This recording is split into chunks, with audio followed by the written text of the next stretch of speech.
Oke, selamat malam Ibu dan Bapak semuanya. Selamat bergabung ke acara kita pada malam hari ini, BrainFit Talks dari BrainFit Indonesia. Ini adalah BrainFit Talks yang pertama di tahun 2022. Ya, perkenalkan saya Nancy Peter, saya salah seorang Master Trainer dan Brain Fitness Specialist dari BrainFit Indonesia. Malam hari ini kita akan berbincang-bincang, kita akan ngobrol, dan tentunya saya ngobrol nggak sendiri ya.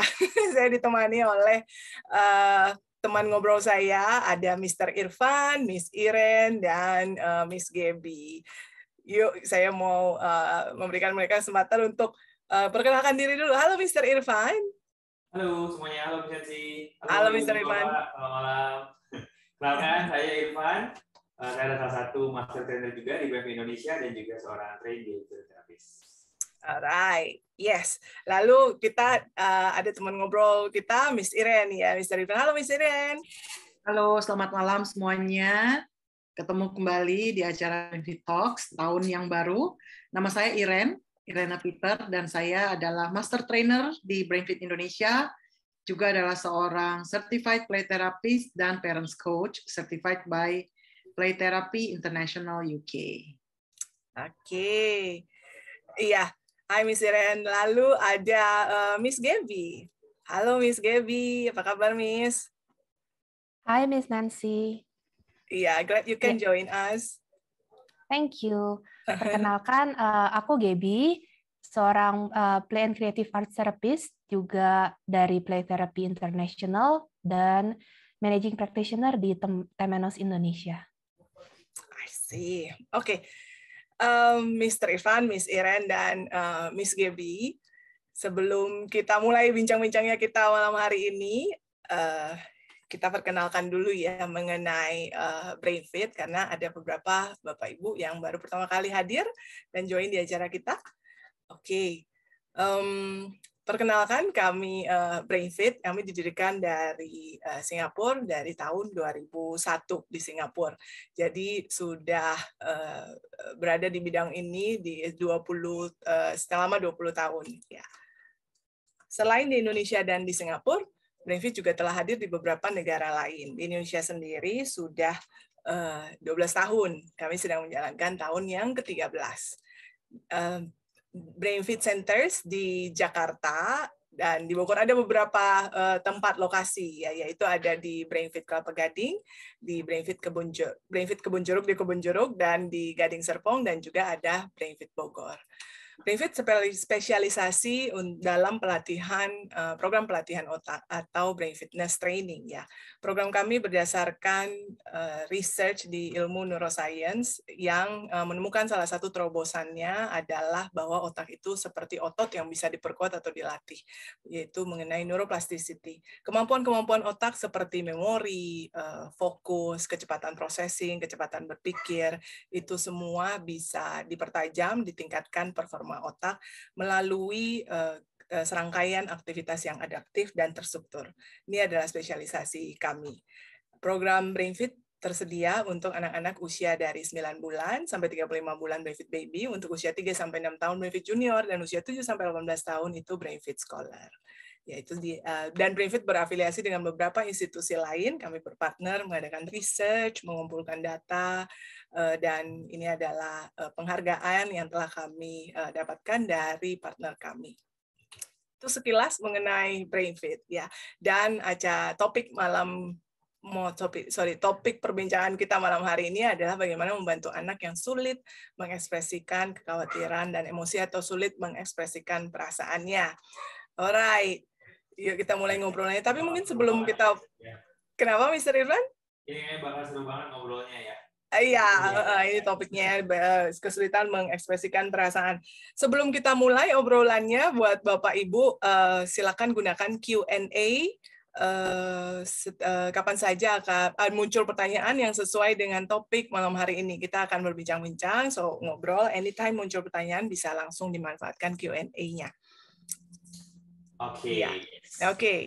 So pertama-tama mungkin kalau kita ngomongin soal anak-anak mengekspresikan perasaan, mungkin ada orang tua yang bertanya mungkin emang ini masalah gitu ya. Emang ini is this something yang orang tua harus khawatirkan gitu ya. Karena mungkin ada Saya juga dulu zamannya belum belajar soal beginian gitu ya, berasanya ya mungkin memang anaknya pemalu. So, why is that a problem gitu ya?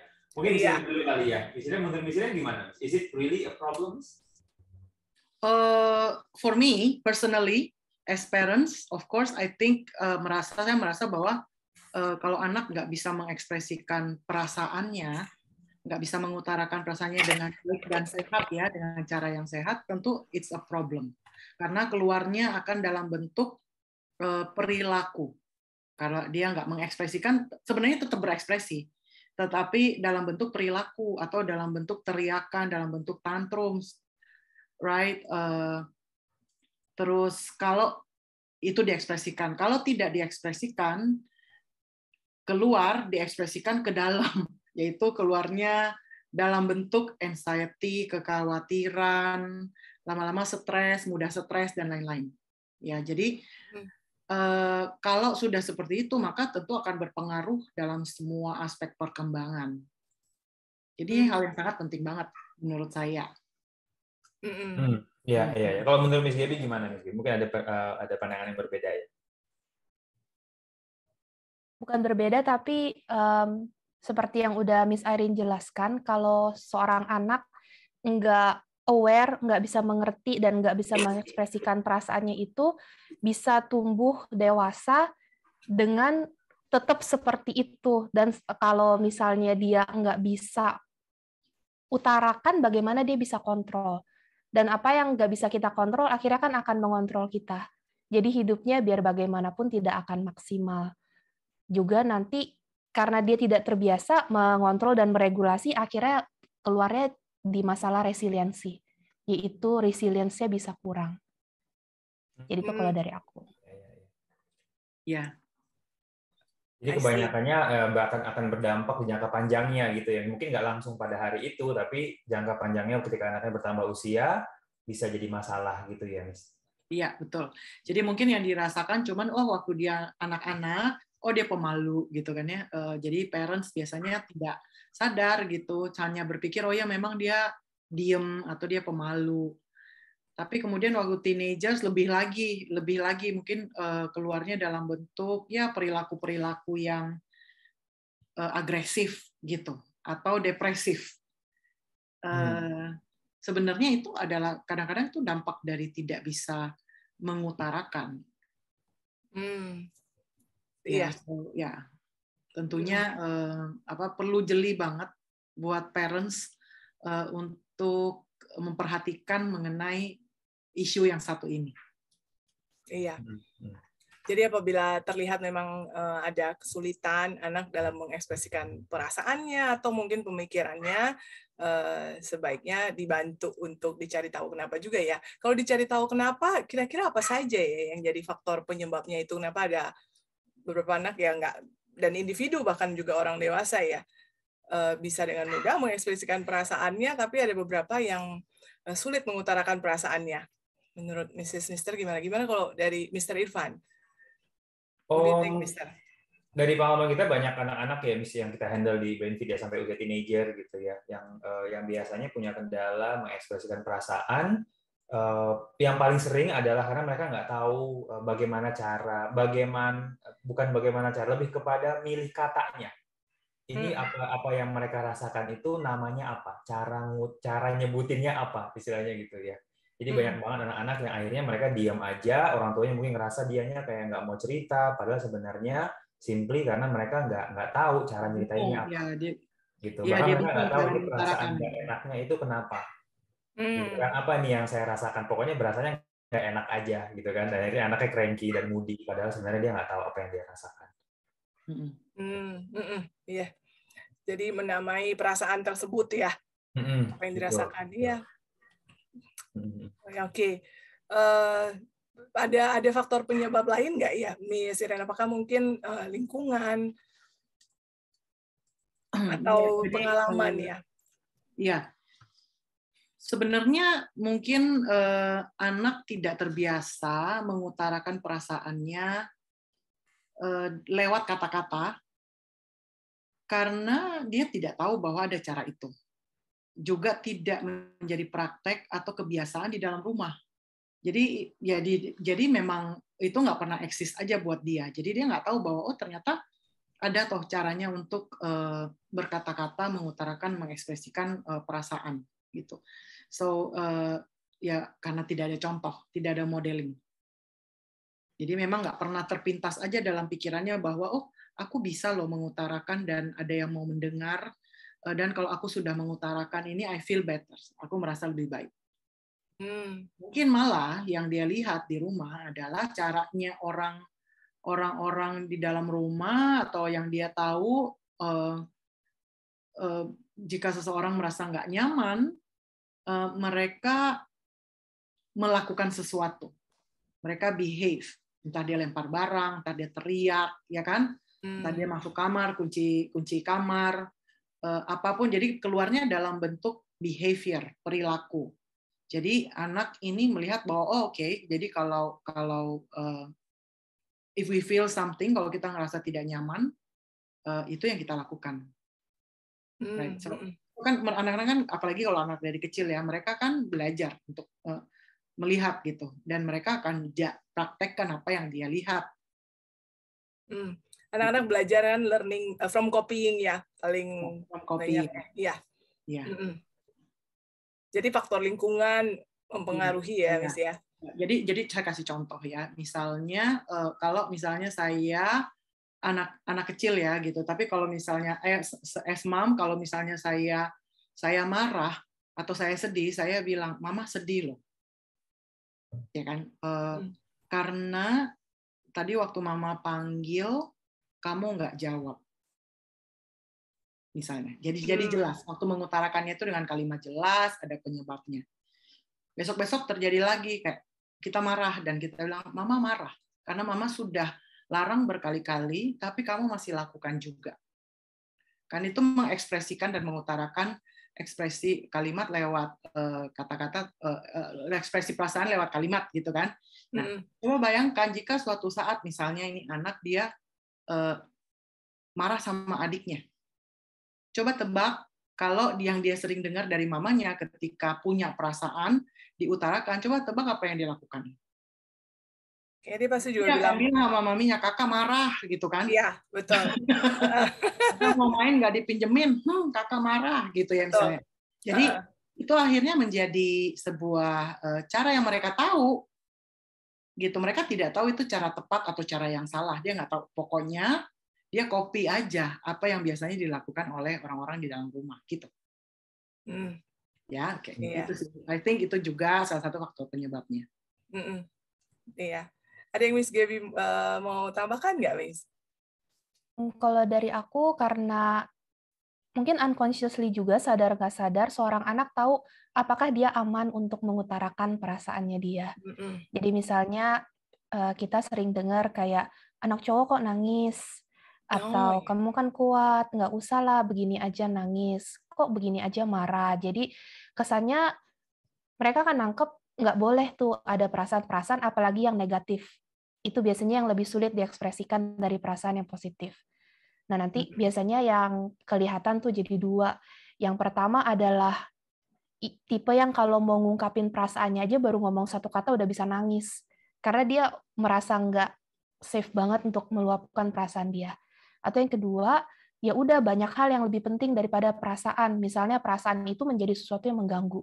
Emosi itu menjadi sesuatu yang mengganggu karena performa misalnya belajar dia turun atau gimana. Nah, itu anak-anak juga tahu. Mereka bisa belajar untuk cut. Seberapa yang diekspresikan untuk keluar, itulah yang akan keluar. Jadi kalau enggak, ya mereka nggak keluarin dan mereka akan bottled up ya, langsung ditutup aja, ya udah nggak usah lah gitu ekspresikan perasaan. Ya, karena kita nggak sengaja kadang-kadang bilang nggak boleh ini, nggak boleh itu gitu ya. Padahal sebenarnya maksudnya menenangin. Tapi mungkin kata pemilihan katanya membuat anak berpikir bahwa nggak boleh merasakan hal tersebut. Iya, iya. Jadi mau saya tambahkan lagi bahwa mendengarkan dan menampung anak di dalam mengutarakan perasaan itu memang butuh teknik dan skill dari parents. Kalau tidak mempelajari skillnya atau tekniknya, secara otomatis atau secara natural kita mempraktekkan apa yang dulu kita waktu kecil terima gitu, di mana orang tua kita juga secara natural aja, yaitu denial of feelings gitu kan. Yaitu misalnya gitu aja marah, kok nangis, cengeng banget, malu dong gitu ya misalnya. Anak laki tadi Miss Gaby bilang anak laki malu kalau nangis atau apapun. Jadi memang in our culture, di budaya kita ini harus kita akui bahwa memang tidak terbiasa ya, belum pernah kita diperbolehkan untuk mengutarakan perasaan kita secara terbuka. Itulah mungkin maka dari dulu ketika punya perasaan-perasaan yang nggak enak, maka keluarnya dalam bentuk perilaku, dan dari dulu begitu gitu ya. Gitu, karena memang secara budaya kita tidak diajarkan begitu. Now sekarang ini di generasi ini, I think ilmunya banyak, globalisasi juga, kita belajar banyak, kita belajar tentang brain, tentang otak, tentang psikologi.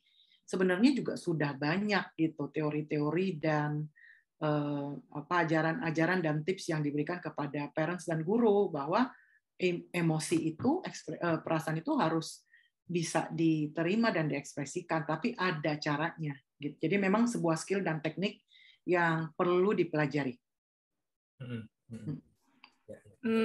That's good news ya, karena teknik dan skill ya bisa dipelajari oleh siapa saja. Iya. Oke, jadi faktor penyebabnya tuh tadi ada 3 ya. Dari sisi kognitif, kemampuan untuk mencari kata yang tepat ya. Mencari kata yang tepat untuk mengekspresikan perasaan tersebut. Kemudian dari faktor lingkungan. Ya. Dan juga secara psikologis apakah terbiasa pada saat mereka memang mengekspresikan perasaan tersebut, apakah diterima oleh lingkungannya itu nggak apa-apa gitu untuk mengekspresikan perasaan tersebut. Oke. Ya. Kemudian juga saya ingin tanyakan ke Miss Gaby ya, Miss Gaby yang sering pegang anak-anak play therapy, juga BrainFit, Mr. Irfan dan Miss Nancy, handling BrainFit kan exercise the brain ya. Tapi apakah memang exercising the brain itu membantu anak-anak untuk mengekspresikan perasaan, apa hubungannya gitu ya. Tapi sebelum sampai ke situ deh, apa sih efeknya kalau kita ketemu atau ada anak yang punya kendala ini, sulit mengekspresikan perasaan, atau dia mengekspresikan bukan dalam bentuk kata-kata atau kalimat yang sehat, tapi dia meledak atau going inward, menjadi anxiety atau depresif. Efek jangka panjangnya apa kalau tidak dilakukan intervensi? Miss Gaby, how about kalau dari sisi psikologis? Efek jangka panjangnya ya, karena seperti yang tadi aku udah jelasin sedikit di awal ya, Miss Irene, kalau kita nggak bisa aware dan nggak bisa ekspres, berarti kan perasaan itu tidak terproses dengan baik. Dan itu nanti bisa menimbulkan gangguan-gangguan seperti gangguan kecemasan, gangguan perilaku juga, yang sampai ke masa dewasanya bahkan. Dan juga itu dia bisa nggak in touch sama diri dia sendiri. Bisa nggak tahu dia maunya apa yang membuat dia marah, bahkan ada juga kalau kita bicara dewasa, efek jangka panjangnya orang-orang yang datang dengan keluhan, aku rasa nggak enak, tapi aku nggak tahu aku merasakan apa. Kok mendadak aku bisa tiba-tiba nangis di tempat umum? Kenapa ini begini? Kok aku bisa tiba-tiba mimpi gini? Badanku shutdown pas aku lagi nyetir. Ya karena dia tidak terbiasa in touch dengan feeling-nya. Atau mungkin ya udahlah nggak ada gairah dalam hidup, resiliensi kurang. Jadi benar-benar bisa beraneka ragam penyebabnya efek jangka panjangnya itu. Ya, I see. How about kalau dari sisi kognitif? Kalau dari pengalaman kita banyaknya kognitif ini ada biasanya sih anak-anak yang sudah untuk mengutarakan perasaan ini ada satu skill kognisinya, kita sebutnya fluency namanya ya dalam kemampuan otak kita gitu. Biasanya anak-anak yang punya kendala dalam mengekspresikan perasaannya dan itu tidak dilatih gitu ya, itu bisa berdampak kepada satu mungkin itu menghambat prestasinya mereka. Mungkin nantinya akan ada guru yang melihat anaknya nggak bisa apa-apa dalam tanda kutip, karena selama ini dia pendiam banget gitu kan, padahal kita nggak tahu dalam pikirannya sebenarnya dia pinter banget gitu kan, tapi dia nggak berani menampilkan itu semua karena selalu berasa, oh kalau saya ntar ngomong, ntar teman saya ketawain, nanti saya jawab, nanti ada orang yang protes dan segala macam. Jadi itu menghambat kesempatan anak untuk berprestasi. Nah, itu yang salah satunya paling utama. Yang kedua yang juga cukup sering terjadi adalah karena si fluency ini tidak hanya kita pakai untuk mengekspresikan perasaan, tapi juga mengekspresikan pikiran. Basically, sering sekali yang menjadi kendala orang tua adalah anaknya kesulitan dalam mengarang, kesulitan dalam menjawab pertanyaan-pertanyaan yang bentuknya essay gitu ya. Pokoknya kesulitan dalam menumpahkan isi pikirannya. Ya, Nah, ini paling sering ya, saya paling sering dengar parents resah karena itu ya. Betul banget nih. Jadi PR-nya begitu udah masuk essay harus dibantuin. Kalau nggak dibantuin anaknya nggak tahu ini nulis jawabannya apa. Gitu. Padahal sebenarnya dalam kepala mereka punya banyak ide, punya banyak kecerdasannya mereka gitu, dan itu nggak bisa keluar karena si fluency-nya tadi, si bagian kognisinya itu. Ini yang paling sering terjadi dan mengganggu sih. Iya. Ya, setuju banget Mr. Irfan. Kemudian kalau tidak diintervensi juga atau dibantu ya dari saat ini, saya bisa kebayang untuk ke depannya itu bisa menjadi kendala atau hambatan di dunia pekerjaan juga ya kayaknya ya, setelah mereka dewasa nanti. Bagaimana mereka teamwork, bekerja sama dengan rekannya begitu. Karena untuk bekerja sama tentunya perlu komunikasi, perlu mengutarakan ide dan pemikiran. Kemudian saya juga lihatnya dalam relationship ya. Relationship kan? Relationship itu kan penting banget untuk bisa mengungkapkan perasaan. Iya. Ini yang paling sering ya, katanya cewek tuh susah banget dimengerti gitu ya. Iya. Tapi yang cowoknya atau suaminya bingung itu kenapa gitu ya. Ya. Suaminya juga nggak tahu cara nanyanya, Miss. Oh iya, juga nggak tahu cara nanyanya. Juga bingungnya nggak tahu cara ngungkapin bingungnya. Benar. Mr. Irfan mewakili semua pria. Oh enggak. Iya. Jadi kalau memang saat ini terlihat ada isu ini, ada kesulitan ya, anak-anak mengalami kesulitan dalam mengekspresikan perasaannya atau pemikirannya, maka memang sebaiknya jadinya kita segera bantu ya. Nah sekarang untuk langkah-langkah intervensinya atau bagaimana cara membantunya gitu. Coba kita uraikan satu-satu gitu.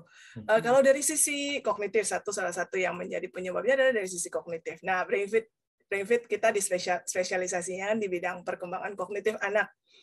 Miss Iren dan Mr. Irfan, kemampuan kognitif yang mana yang perlu diperhatikan yang berkaitan dengan kemampuan anak untuk mengekspresikan perasaannya? Oh, ada banyak banget ya, Miss, kemampuannya ya, karena kemampuan otak kita itu kompleks banget sebetulnya. Salah satu yang tadi saya sebutkan adalah fluency tadi ya, itu adalah kemampuan kita untuk menumpahkan isi pikiran dan perasaan kita gitu kan dalam kalimat dan kata-kata yang orang lain bisa pahami. Salah satu juga yang cukup sering menjadi kendala adalah vocabulary ya, atau penyerapan kosakata pada tepatnya. Gitu. Banyak orang tua yang merasa, tapi saya udah pernah kok ajarin dia untuk bilang perasaannya, tapi saya udah pernah ajarin ini dan ajarin itu gitu kan. Tapi ternyata banyak sistem di otak kita yang kalau tidak terasa dengan baik, yang kita sudah sebutkan dan ajarkan sehari-harinya itu mungkin tidak terserap dan tidak disimpan jadi vocabulary-nya anak-anak. Jadi meskipun kita merasanya kita udah pernah ngajarin dia untuk bilang ini, bilang itu, belum tentu anaknya bisa ekspresikan dengan yang sesuai harapan kita. Nah mungkin Miss Ida nanti bisa share lebih jauh ya Miss mengenai programnya BrainFit lewat info session ya Miss namanya ya. Ya. Jadi tadi dari segi kognitif ya, saya izin share screen. Jadi setuju banget tadi Mr. Irfan jelaskan bahwa di dalam cognitive skills kita itu ada yang namanya, salah satunya tuh namanya fluency, kelancaran kan. Terus tadi benar kurangnya kosakata. Parents merasa, nggak mungkin, masa cuma mengekspresikan kata saya marah, saya sedih saja, saya kesel, saya frustrasi misalnya, gitu aja kok masa susah. Tapi gini, pada saat emosi itu lagi tinggi, semua ingatan kita maybe 50% drop. Jadi tiba-tiba kita banyak lupa gitu, lupa cara-cara untuk mengekspresikan.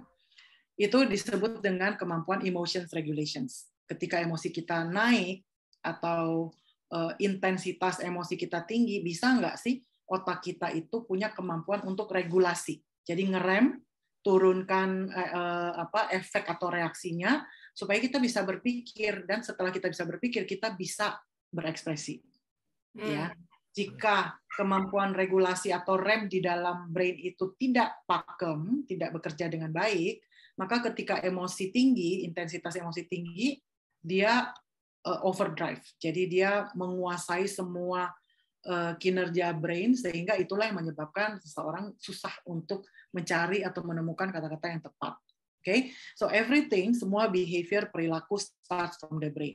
Saya ingin share bahwa ini tadi ketika Mr. Irfan jelaskan bahwa banyak sekali kemampuan kognitif yang mendasari perilaku seseorang, termasuk kemampuan untuk mengekspresikan.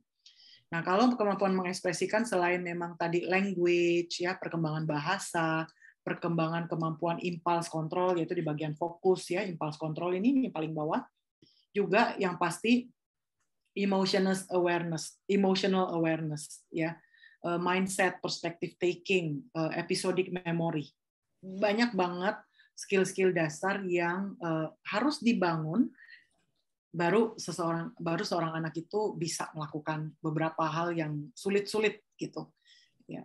So saya nggak bisa jelaskan secara detail, tapi yang pasti kita lihat ini adalah pilar yang penting banget untuk dibangun agar seseorang baik anak ataupun orang dewasa ini mampu untuk berekspresi, berkomunikasi, jadi leader, bisa berpikir dengan kreatif dan kritis.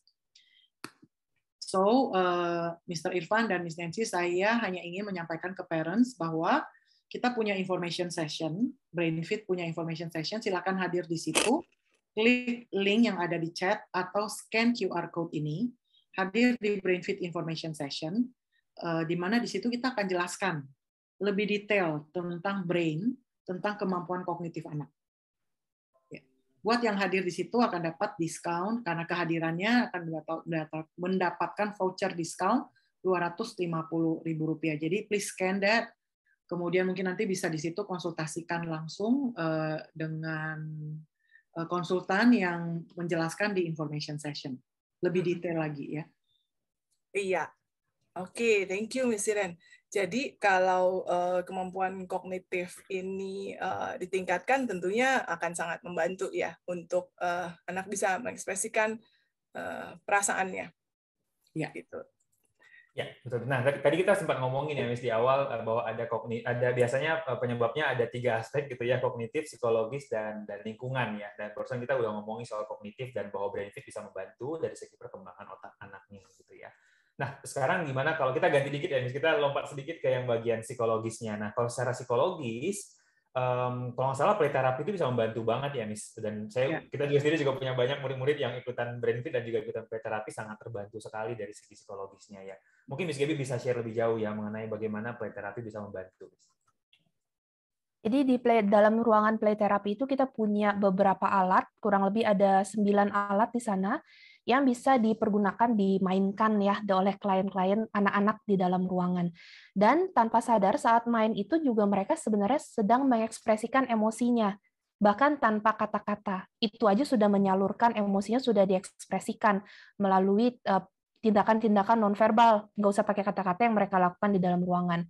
Tapi spesialnya lagi, play therapy itu adalah karena terapisnya sudah dilatih, sudah berpengalaman untuk nangkep apa sih sebenarnya yang sedang mereka lakukan di ruangan itu, dan kita bisa mereflect, kita bisa, oh sepertinya kamu terlihat marah, takut, ada kecewa gini, dan nanti kalau udah di-reflect kayak gitu kan mereka jadi aware, oh ternyata ini loh yang aku rasakan. Yang kayak Mr. Irfan bilang tadi, fluensinya kata-katanya nggak ada, jadi mereka ngerti, oh ini ya marah, ini ya kesedihan, dan mereka nanti bisa, iya, sedih, bla bla bla, kayak seperti gitu. Jadi lebih terintegrasi dan terproses dengan baik emosi-emosi mereka itu. Dan tadi Miss Gaby sempat bilang main, jadi anaknya main ya Miss selama terapinya ya?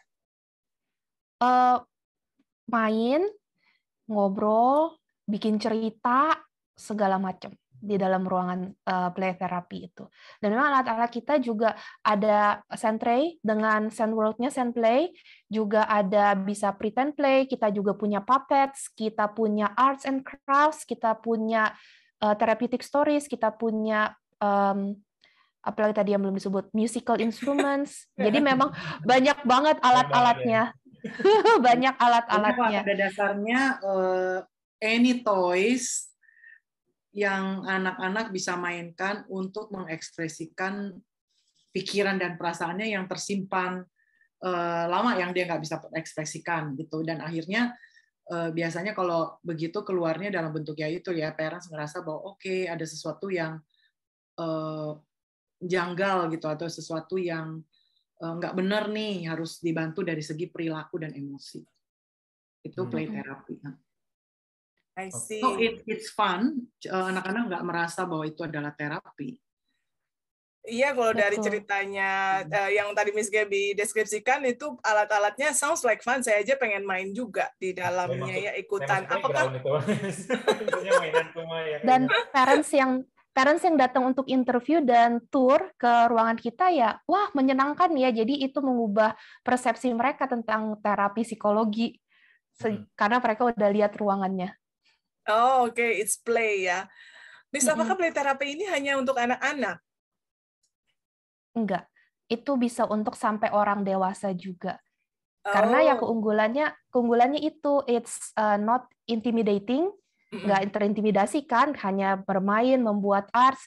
Juga kadang kalau nggak tahu bagaimana ceritanya, seperti yang aku cerita, mungkin datang kayak aku rasa nggak enak, tapi aku nggak tahu apa yang aku rasa, nggak bisa jelasin. Ya udah, mari kita masuk ke dalam ruangan dan berproses dengan cara bermain. Oke, ya. Jadi bisa buat orang tua ya, Miss Gaby. Bisa. Bahkan yang udah 60-70 tahun juga bisa. Oh, bahkan juga orang senior ya. So, mungkin itu sudah menjawab beberapa pertanyaan orang tua ya. Misalnya tadi yang bertanya mengenai apabila tadi kesulitan mengungkapkan perasaannya sudah terbawa sampai dewasa, dan mungkin bisa cobain play terapi gitu ya, Miss. Nah, kalau itu orang tua ataupun anak yang mau coba play terapi ini gimana caranya, Miss? Jadi Nah, bisa ke Instagram kita, Temenos Indonesia. Aku mungkin bisa diketik ya. Aku bisa ketik di kolom chat nanti sebentar. Boleh banget, Miss. Dan di sana juga ada nomor WhatsApp yang bisa dihubungi. Jadi langsung aja bisa langsung jadwalin interview, mau sekalian tur ruangan juga bisa untuk melihat apa sih play therapy ini. Oke, ya. Jadi bisa kunjungi Instagramnya dulu gitu ya, Miss. Iya. Miss Gaby masih sedang ngetik ya. Saya ada satu curious question. Itu dia ya, Instagram Temenos Indonesia. Temenos itu saya dengar namanya unik banget loh, Miss. Ada cerita di balik itu kah, itu bahasa Indonesia atau bahasa dari mana gitu? Ya, jadi ini nama yang kita pilih ya spesial itu Temenos itu dari bahasa Yunani. Jadi kalau di zaman dulu ada tanah-tanah yang memang dikhususkan, tanah yang spesial yang dianggap lebih baik lah, ada sacred, itu dipakai untuk government officials ataupun kuil-kuil. Jadi memang tanah yang dikhususkan. Lalu kata Temenos ini diambil ke dalam psikologi oleh Jung, dijadikan suatu istilah, itu adalah safe space, tempat aman, di mana transformasi bisa terjadi. Jadi doa kami juga milih nama si Temenos ini supaya ya semua sesi kita itu bisa menjadi ruang aman, orang bisa mengekspresikan perasaan, bisa berproses dari anak kecil sampai lansia, dan di sana ada transformasi positif yang bisa terjadi. Wow, I like that. Iya. Very philosophical. Philosophical ya nama itu ya. Oke. Alright, Mr. Ivan kayaknya ada Q&A ini, ada beberapa pertanyaan ya. Tuh, ada berapa, Miss? Ya, mungkin sambil langsung survei ya, Miss? Iya. Sambil kita menjawab pertanyaan, Bapak Ibu mohon partisipasinya untuk mengisi survei berikut ini. Ada satu pertanyaan ya. Kali keberapakah Anda hadir di acara yang diadakan oleh BrainFit ya, T4Mom atau BrainFit Talks yang setiap hari Selasa malam? Ya, sambil menunggu polls. Oke, tadi ada beberapa pertanyaan udah sempat kejawab ya, Miss, sambil kita ngobrol. Hopefully tadi orang tua kedengeran pas bagian jawabannya gitu. Kalau misalnya ada yang kelewatan, nanti rekaman sesi ini dan juga rekaman semua sesi BrainFit Talk kita akan kita upload ke YouTube. Ada channelnya BrainFit Indonesia. Orang tua bisa tonton rekaman sesi ini dalam beberapa hari ke depan, dan juga sesi-sesi lainnya ada semua di situ in case tadi bagian jawaban sudah kelewatan ya. Kemudian ada beberapa pertanyaan lagi nih dari Bu Nia. I think it's a very good question. Apakah kita boleh meng-counter saat anak mengungkapkan perasaannya? Nah, Bu Nia kasih contoh nih. Misalnya ketika anaknya diajak mengunjungi kerabat, si anaknya tidak mau karena tidak suka, dan kita jelaskan kenapa mereka harus ikut. Sehingga akhirnya anaknya ikutan, tapi karena terpaksa ya. Karena ngikutin kemauan orang tuanya. Nah, padahal tadi anaknya udah bilang bahwa dia nggak suka gitu perasaannya. Nah, ini gimana, Miss? Mungkin Miss Iren dulu ya. What do you think, Miss? Bisa nggak sih kita lakukan seperti itu? Bisa banget. Jadi pertanyaannya Bu Nia ini sebenarnya adalah bukan lebih kepada menerima perasaan anak, tapi pada saat bersamaan parents juga punya tugas, yaitu men-set boundary. Ya kan? Jadi menetapkan batasan dan ketentuan menggunakan otoritas parents-nya. Right? Nah, memang ada saat-saatnya memang kita ingin mengajarkan kepada anak kan, misalnya kita berkunjung ke kerabat gitu.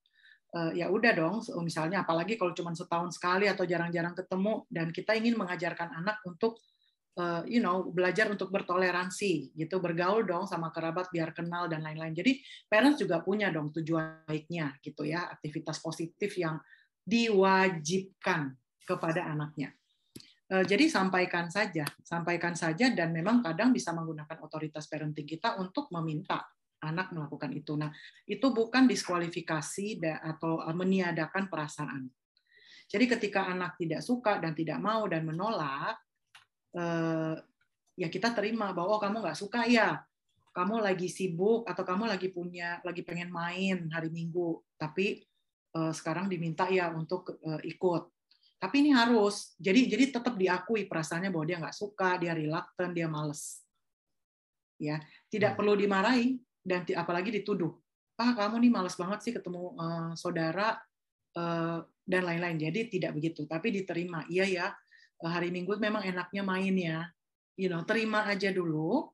Setelah itu baru bilang, nah, gimana nih? Tapi menurut Ibu, kita harus berkunjung ke kerabat, karena ini sudah lama loh kita nggak ketemu si ini, si itu, si ini.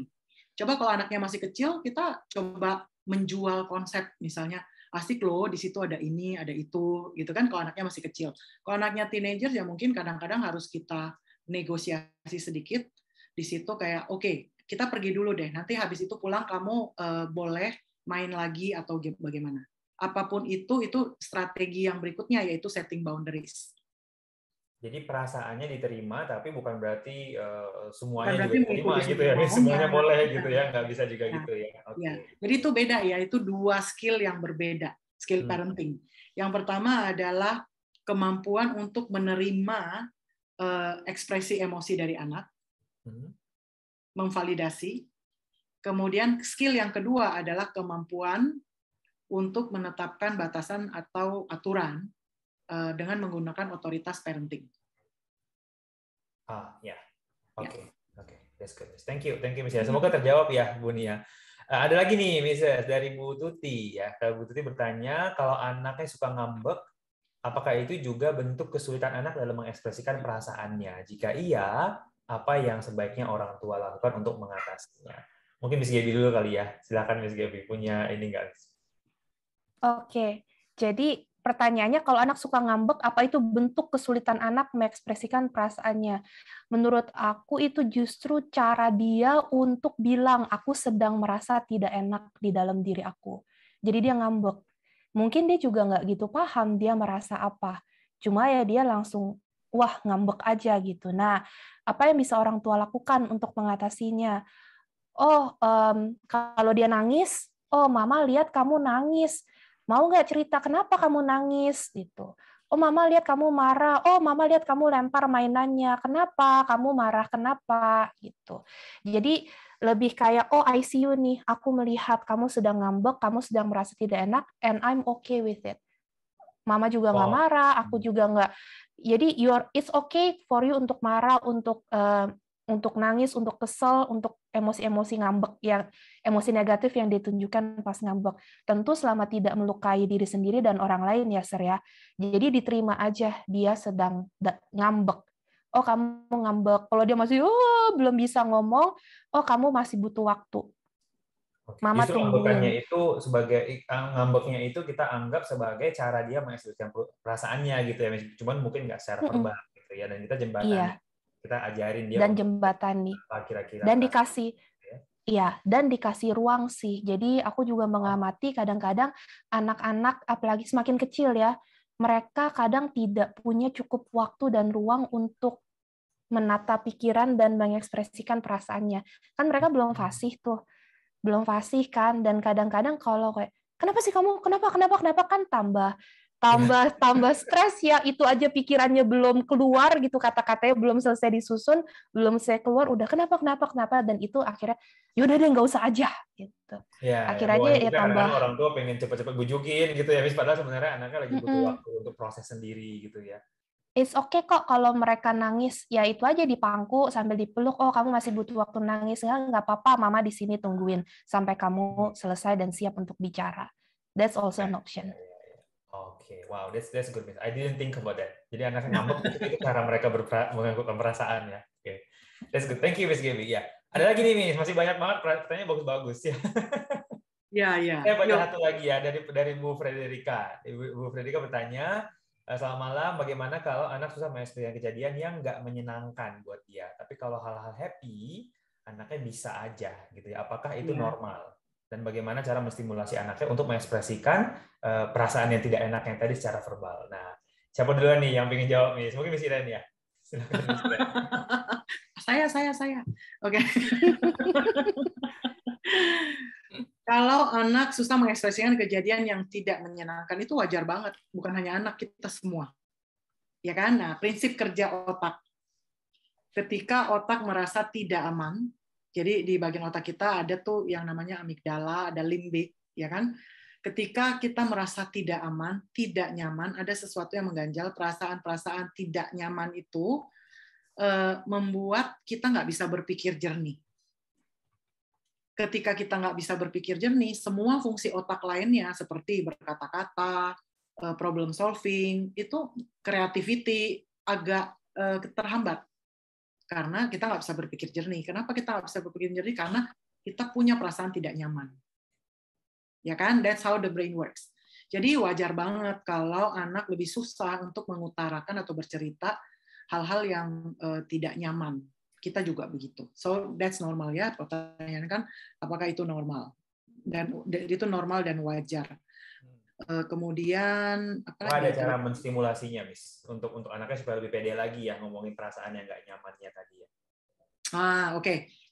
Jadi prinsipnya otak itu harus dalam kondisi merasa aman. Setelah dia merasa aman, barulah dia bisa berekspresi. Ya, nah, jadi ketika anak kita tahu nih, oh dia lagi nggak nyaman, uncomfortable feelings ya, perasaan-perasaan tidak nyaman karena ada kejadian tidak enak gitu. Biasanya parents kan langsung cecer tadi tuh, kenapa? Apa yang terjadi? Kamu merasa apa? Emangnya dia ngapain? Kamu tadi kenapa? Dan lain-lain, right? Dicecer karena kita mau tahu kejadiannya apa.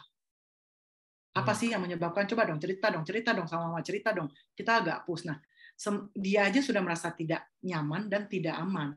Ketika kita push pada saat dia belum ready, semakin tidak enak, semakin tidak bisa. Jadi it won't work.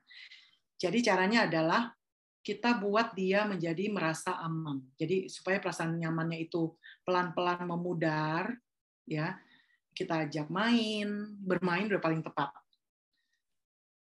Kita ajak makan makanan yang dia suka, santai aja, nggak usah dicecer, ya kan? Nah, nanti ketika dia sudah mulai reda, perasaan tidak nyaman mulai terhibur, lama-lama dia sudah mulai merasa aman, mungkin 3 hari kemudian.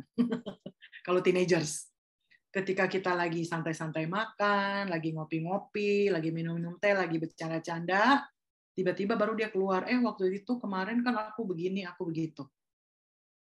Biasanya keluarnya pada saat otak itu sudah merasa aman. Dan perasaan nyamannya sudah terselesaikan. Gitu sih. Jadi that's it. Jadi jangan dicecer. Cuman kita juga nggak lupain gitu aja. Atau mungkin kalau dia nggak cerita, mungkin kita bisa bilang, waktu hari Selasa kemarin, ketika kita tahu bahwa dia sudah mulai merasa nyaman dan aman, terus dia sudah lupa mungkin gitu ya. Tapi kita parents masih pengen tahu nih gitu what happened. Ya kita aja yang tanya. Tapi setelah kita lihat banget bahwa dia sudah lebih aman, lebih nyaman. Jadi kita perlu baca situasinya gitu, baca anaknya udah mulai nyaman atau enggak untuk bercerita gitu ya, Miss. Iya, iya. Thank you. Terutama kalau bukan hal-hal yang sifatnya kritis kayak urgent, mesti diselesaikan saat itu juga gitu, it's fine. Yang penting setelah itu kita angkat, jangan kita lupain gitu aja, supaya anak juga belajar semakin punya pengalaman bahwa ternyata setelah itu kalau aku cerita malah enak gitu, malah solve. Iya.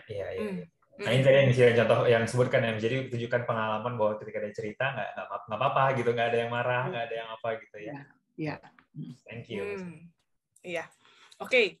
Saya Ya. yang mau bertanya, bukan mau menjawab.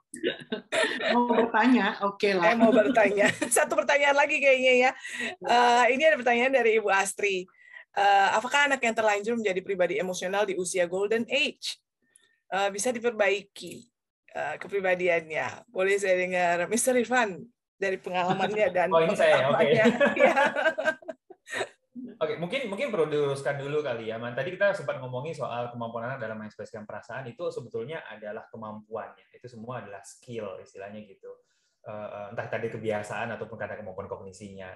Tapi juga tentunya ada bagian dari perkembangan anak yang masuk dalam karakternya mereka, memang kepribadiannya mereka gitu ya. I think kalau kepribadian agak sedikit lebih sulit untuk diubah gitu, mungkin kita nggak fokus ke situ. Tapi dari segi kemampuannya itu bisa banget ya di golden age atau bahkan setelah golden age pun juga bisa banget. Kita tinggal kasih tadi strategi-strategi yang tadi kita bagikan kepada orang tua untuk membiasakan anak-anak tentang cara mengungkapkan perasaannya, mengekspresikan perasaannya dengan cara yang lebih sehat gitu.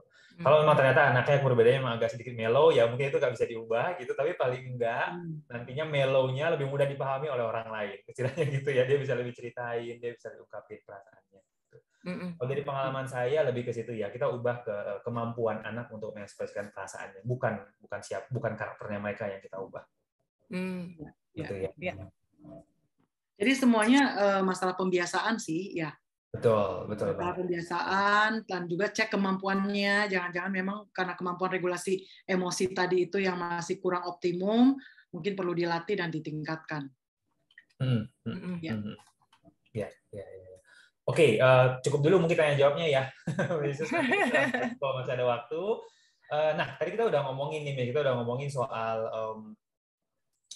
tadi ada faktor kognitif, faktor psikologis, sama faktor lingkungan ya, Miss. Iya. Gitu ya tadi ya, gitu. Nah, sekarang kalau misalnya nih, gimana caranya orang tahu ya, Miss, mana yang anaknya karena kognitif, mana yang karena psikologisnya gitu. Ada cara nggak sih, Miss, yang orang tua bisa lakukan untuk bisa menemukannya anak saya benar nggak sih karena faktor psikologisnya kah atau faktor kognitifnya? Gitu ya. Mungkin Miss Gaby dulu ya. Miss Gaby gimana, Miss? Oke, tentunya dengan bantuan dari profesional ya. Kalau untuk tahu kognitifnya, tentu di BrainFit kan ada Cogmap untuk tahu fungsi-fungsi kognitifnya, apakah memang dia ada challenge, ada tantangan dalam fungsi kognitifnya, atau mungkin itu dari psikologisnya, dan mana yang harus dikerjakan duluan. Nah, itu kan bisa dengan bantuan profesional, tentunya dengan assessment nanti yang akan kita lakukan untuk anak-anak itu. Oke, konsultasi dulu sama ahlinya gitu ya, Miss. Konsultasilah dengan ahlinya, iya. Iya, oke, that's good. Ya, betul banget. Tadi Miss Gaby mention selain konsultasikan, tentunya juga bisa ada alat tes ya untuk mengecek kemampuan otak anak. Jadi di BrainFit ini ada cognitive map assessment untuk mengukur kemampuan kognitif anak, bukan hanya yang bagian yang berkaitan dengan kemampuan untuk mengekspresikan pemikiran, tapi juga secara menyeluruh ya, dari motorik, visual, auditori, fokus, dan emotion. Ini adalah contoh hasil reportnya.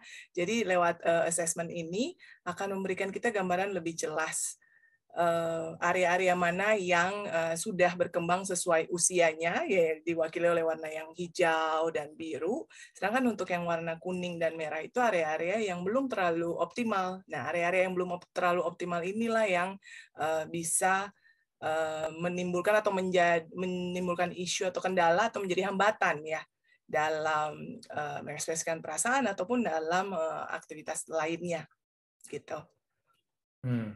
Ya, jadi selain konsultasi, kita juga punya asesmennya kalau di BrainFit ya, Miss, untuk orang tua bisa tahu apakah memang karena isu kognisinya. Kalau memang kognitifnya udah bagus semuanya, jadi kita bisa move on ke bagian berikutnya, itu kemungkinan psikologisnya. Gitu, betul. Ya? Oke. Alright, nah tadi kita ngomongin di awal ada kognisi, ada psikologis, dan ada lingkungan ya, Miss. Kita udah ngomongin panjang lebar soal kognisi sama psikologisnya. Nah sekarang kita masuk ke aspek yang ketiga, yaitu lingkungan atau parenting ya. Ada apa nih, Miss, yang bisa kita bagikan untuk orang tua dari sisi parentingnya ya? Iya, yuk kita masing-masing bagi satu tips kali ya dari sisi lingkungan. Tips ya, Miss, isinya ya. Okay. Tips. Apa yang kita bisa bagikan buat parents? Mungkin mulai dari Miss Gaby. Kalau dari aku, parents usahakan kalian juga jadi temenos untuk anak-anak, jadi safe space di mana mereka bisa bebas mengekspresikan perasaannya. Dan salah satu yang bisa dilatih itu adalah compassion. Jadi jangan lupa apa yang penting bagi mereka. Contoh cerita, ada anak kecil yang pernah aku lihat dan itu membekas. Dia lagi di stroller dan pegang balon helium warna hijau. Lalu nggak sengaja balon heliumnya itu kelepas dan terbang, itu outdoor posisinya. Tentu udah nggak ada yang jual, dan itu udah nggak ada lagi yang bisa kita lakukan untuk menenangkan dia.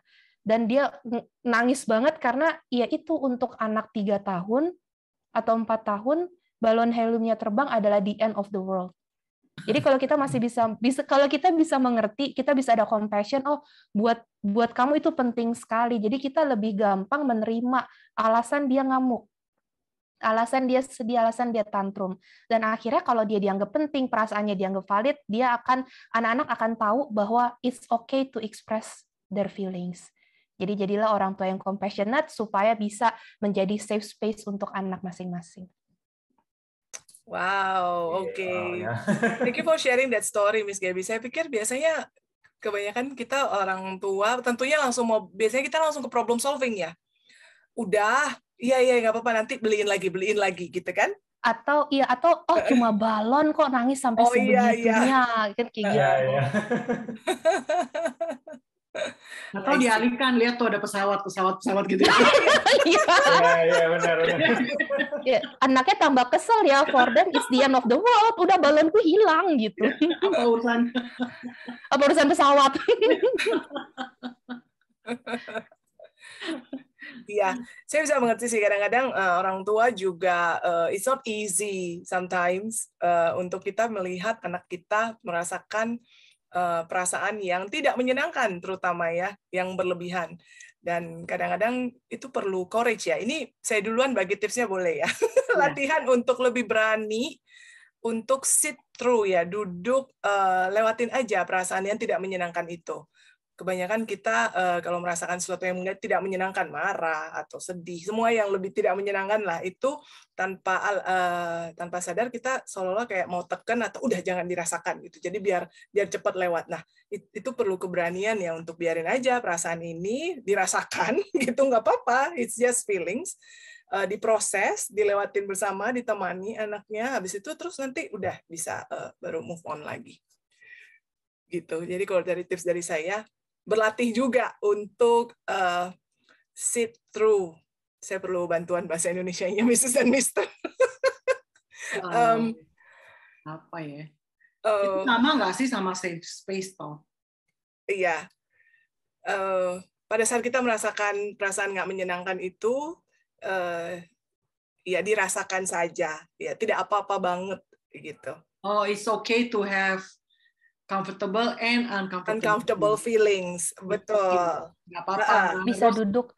Yes, nggak harus uncomfortable feelings itu harus kita selesaikan cepat-cepat. Betul. Tolak-tolak gitu.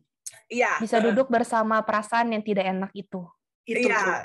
Thank you, Miss Gaby. Bisa duduk bersama. You're welcome. Kita ya. Thank you, Miss Gaby. You're welcome. Oke, berikutnya mungkin boleh Mr. Irfan, Mr. Dari saya, iya. Tadi yang Miss Gaby dan Miss Nancy sebutkan di awal, itu saya setuju banget. Saya bantu recap dengan kata-kata yang lain mungkin. Iya.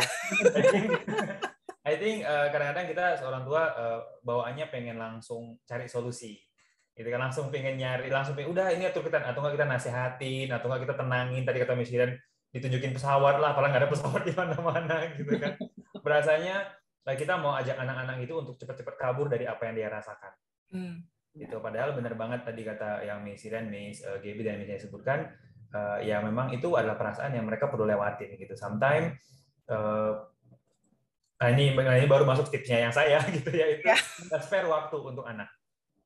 Gitu, spare waktu untuk bantu mereka to solve that feeling on their own. gitu. Kadang-kadang anak-anak itu nggak nyari solusi, mereka tuh cuma lagi mau ngadu doang, gitu kan. Dan kita cuma duduk, dengerin, peluk, dan cuma oh iya gitu, ya sedih banget, ya ampun, gitu, cuma gitu-gitu doang aja gitu. Itu jauh lebih cepat tenangnya daripada kita ngomel panjang lebar, gitu kan. Tapi tadi itu harus betah dari kitanya juga, gitu kan. Dan yang terakhir mungkin kalau dari saya, I know tadi mintanya 1 tapi jadi banyak gitu. Yang lagi adalah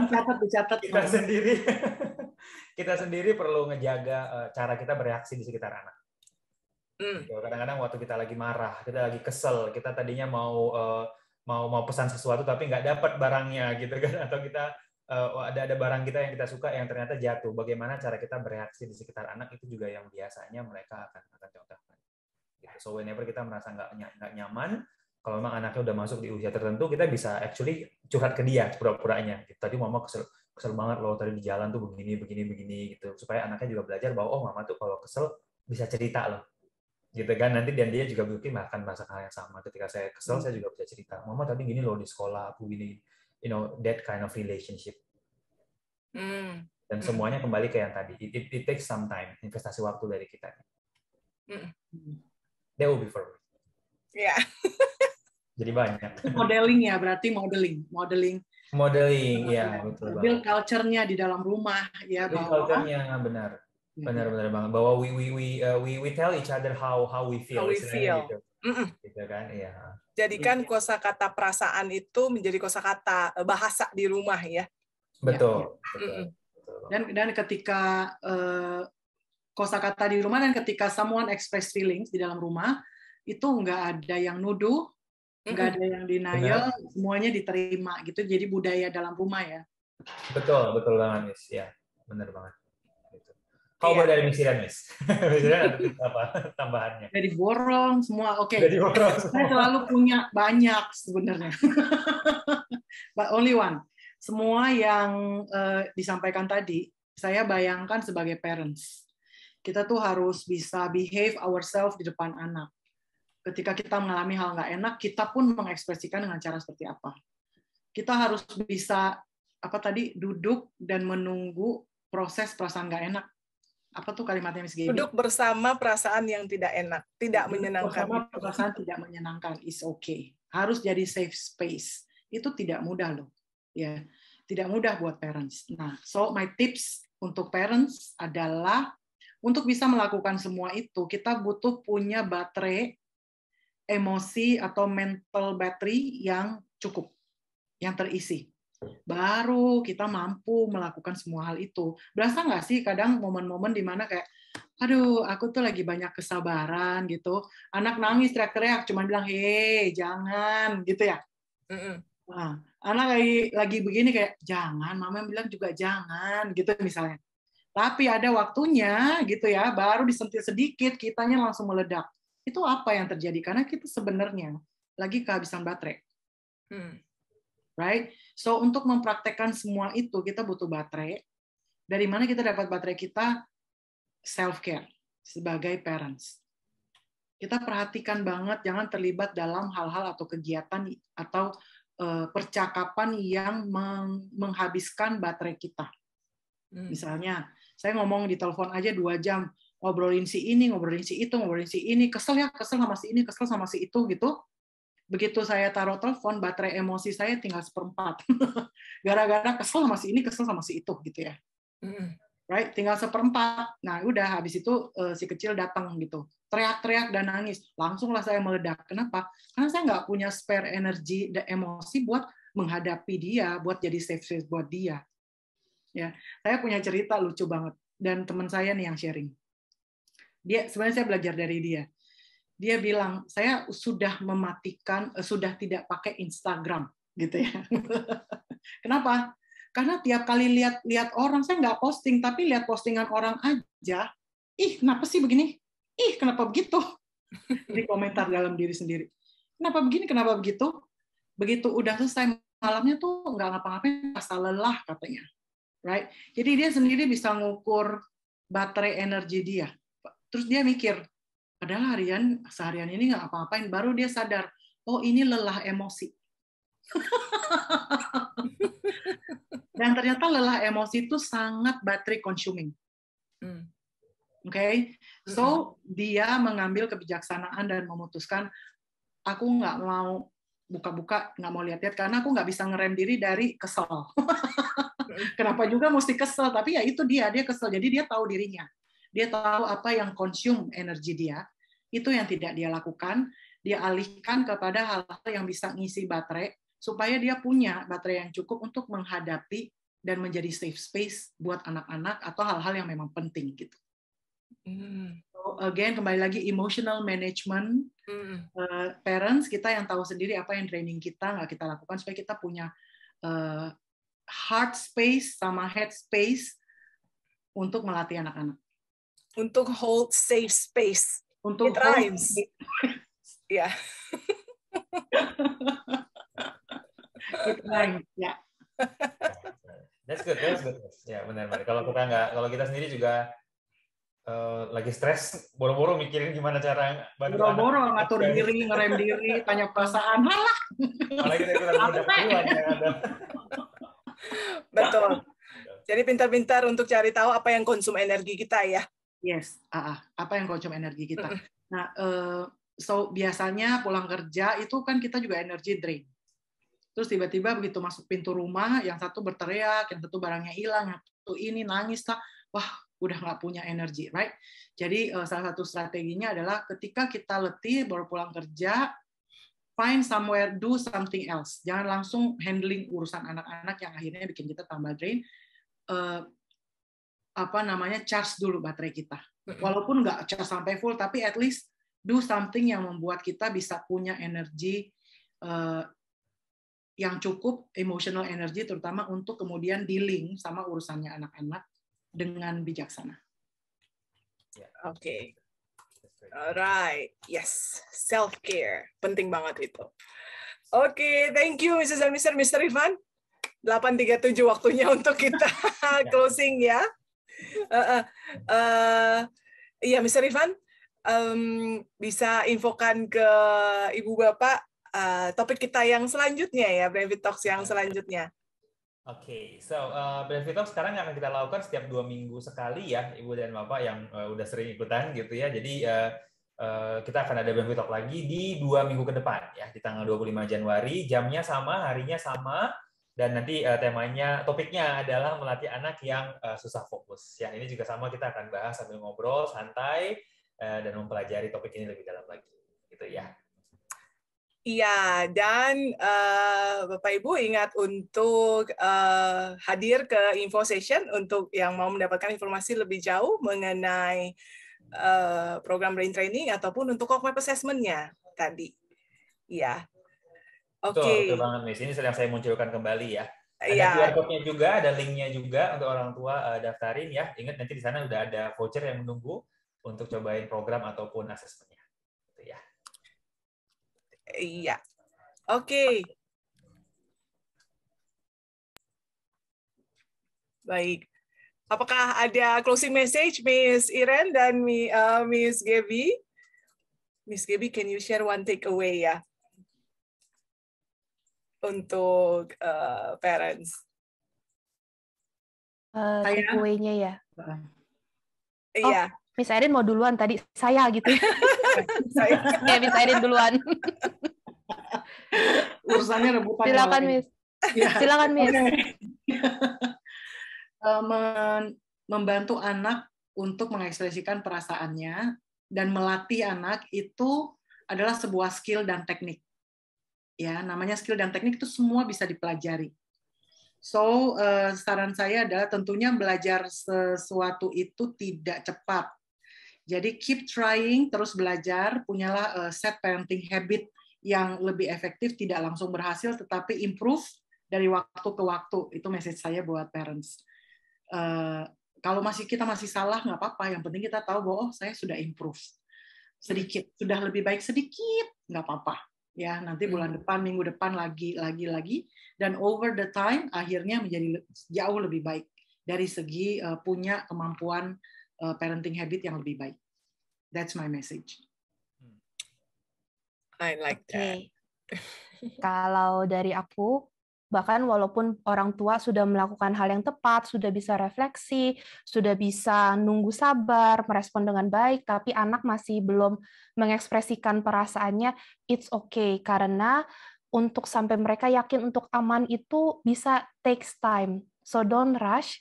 Mungkin mereka udah ngerasa, oh udah mulai aman, sudah lebih aman, sudah sangat aman, 100% aman, baru mereka ekspresi. So ada prosesnya juga yang parents harus lalui. Dan juga kadang-kadang anak-anak itu ngetes, bisa kayak kecil dulu, hal kecil, mereka ekspresikan, oh nggak ada apa-apa nih, disambut dengan baik, hal yang lebih besar, sampai akhirnya benar-benar mungkin emosi-emosi, perasaan-perasaan mereka yang terdalam baru mereka keluarkan. Jadi bersabar aja, and it takes process, sampai bisa terjalin hubungan yang aman, dan anak-anak bisa merasa aman untuk mengekspresikan perasaannya. Yes, so it takes time ya, Miss ya. Oke, baik.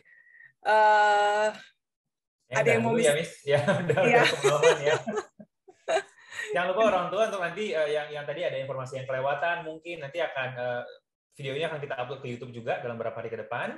Beserta video episode-episode sebelumnya, kayaknya udah ada hampir 30 episode di situ, temanya berbeda-beda. In case orang tua mungkin mau belajar lebih jauh mengenai topik yang berbeda, langsung aja cobain.